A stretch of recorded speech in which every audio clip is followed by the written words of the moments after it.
ओम नमो भगवते वासुदेवाय नमः। श्रीमद् भागवत महापुराण प्रथम स्कंध 10वां अध्याय। श्री कृष्ण का द्वारकागमन।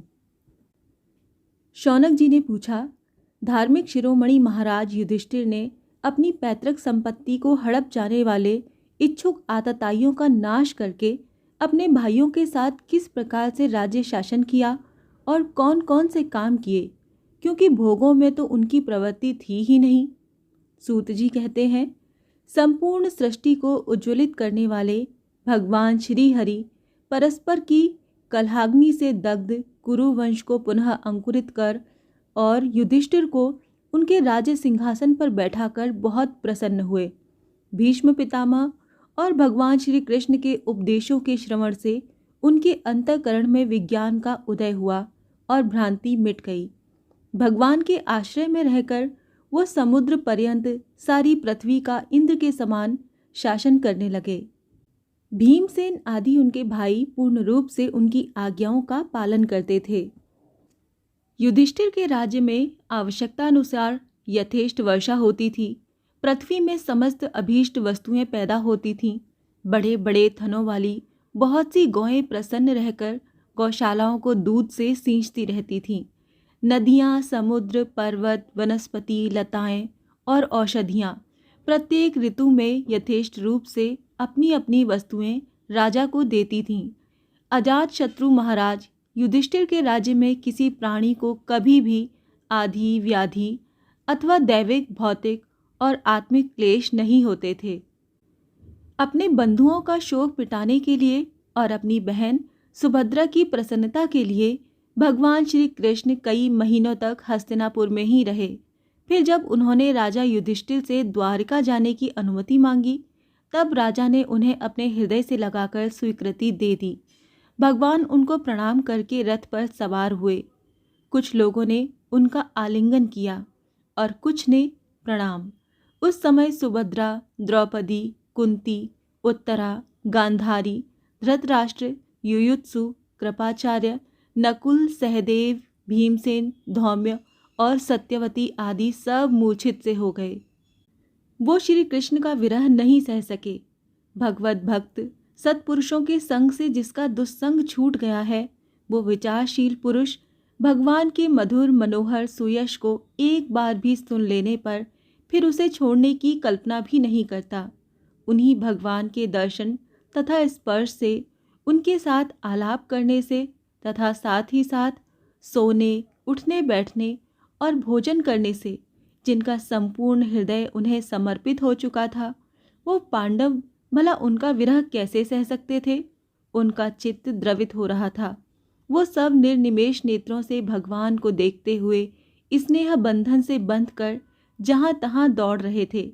भगवान श्री कृष्ण के घर से चलते समय उनके बंधुओं की स्त्रियों के नेत्र उत्कंठावश उमड़ते हुए आंसुओं से भर आए, परंतु इस भय से कि कहीं यात्रा के समय अशगुन न हो जाए, उन्होंने बड़ी कठिनाई से उन्हें रोक लिया। भगवान के प्रस्थान के समय मृदंग, शंख, भेरी, वीणा, ढोल, नरसिंगे, धुंधुरी, नगारे, घंटे और दुंदुभिया आदि बजने लगे। भगवान के दर्शन की लालसा से कुरुवंश की स्त्रियां अटारियों पर चढ़ गईं और प्रेम, लज्जा एवं मुस्कान से युक्त चितवन से भगवान को देखती हुई उन पर पुष्पों की वर्षा करने लगीं।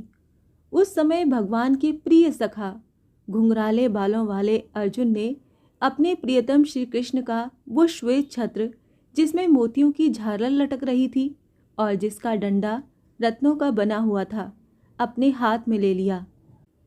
उद्धव और सात्विक बड़े विचित्र चमर ढुलाने लगे।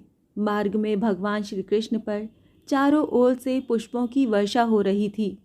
बड़ी ही मधुर झांकी थी। जहाँ तहाँ ब्राह्मणों के दिए हुए सत्य आशीर्वाद सुनाई पड़ रहे थे।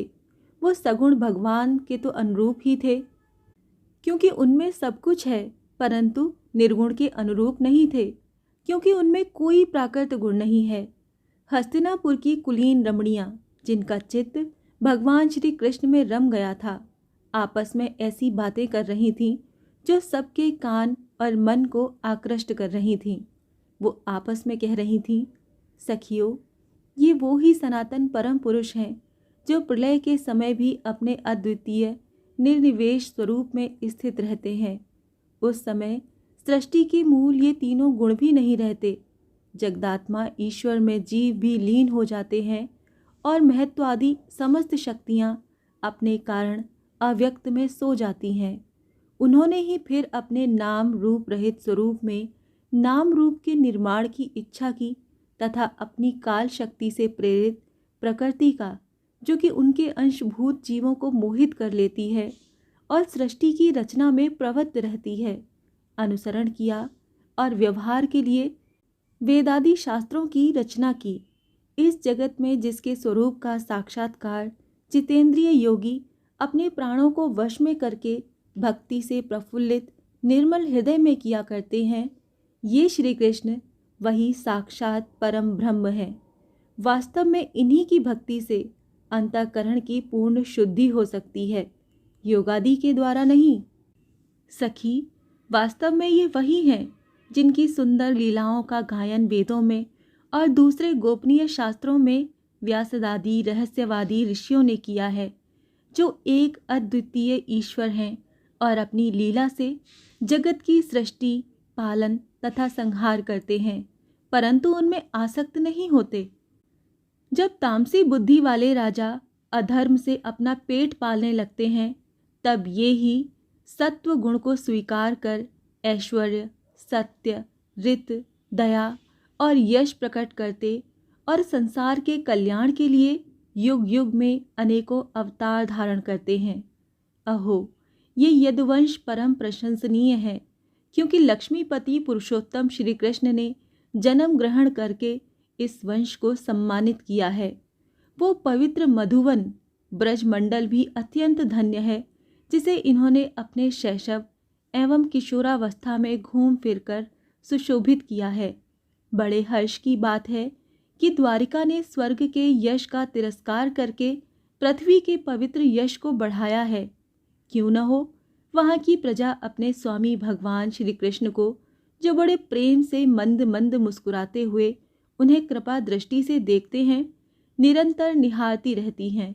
सखी, जिनका इन्होंने पाणी ग्रहण किया है, उन स्त्रियों ने अवश्य ही व्रत, स्नान, हवन आदि के द्वारा इन परमात्मा की आराधना की होगी, क्योंकि वो बार बार इनकी उस अधर सुधा का पान करती हैं, जिनके स्मरण मात्र से ही ब्रज बालाएं आनंद से मूर्छित हो जाया करती थीं।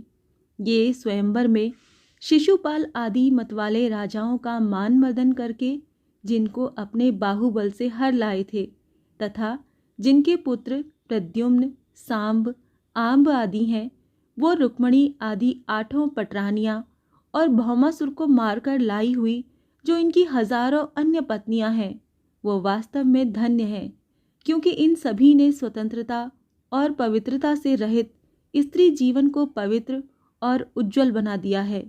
इनकी महिमा का वर्णन कोई क्या करे।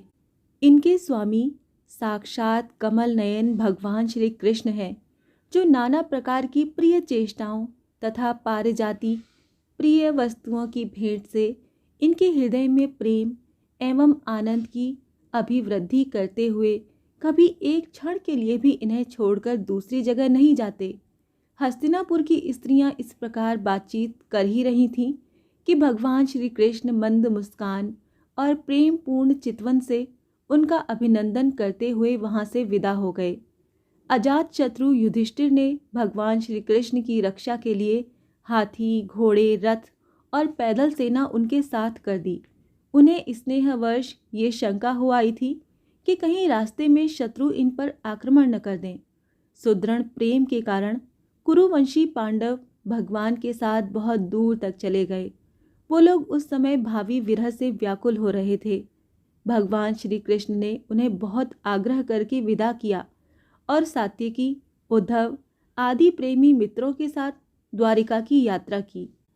शौनक जी, वो कुरु, जांगल, पांचाल, शूलसेन, यमुना के तटवर्ती प्रदेश, ब्रह्मावर्त, कुरुक्षेत्र, मत्स्य, सारस्वत और मरुधन्व देश को पार करके सौवीर और आभीर देश के पश्चिम आनर्त देश में आए। उस समय अधिक चलने के कारण भगवान के रथ के घोड़े कुछ थक से गए थे। मार्ग में स्थान स्थान पर लोग उपहार आदि के द्वारा भगवान का सम्मान करते। सायंकाल होने पर वो रथ पर से भूमि पर उतर आते और जलाशय पर जाकर संध्या वंदन करते। ये उनकी नित्यचर्या थी। श्रीमद् भागवत महापुराण प्रथम स्कंद का 10वां अध्याय यहाँ समाप्त होता है। ओम नमो भगवते वासुदेवाय नमः।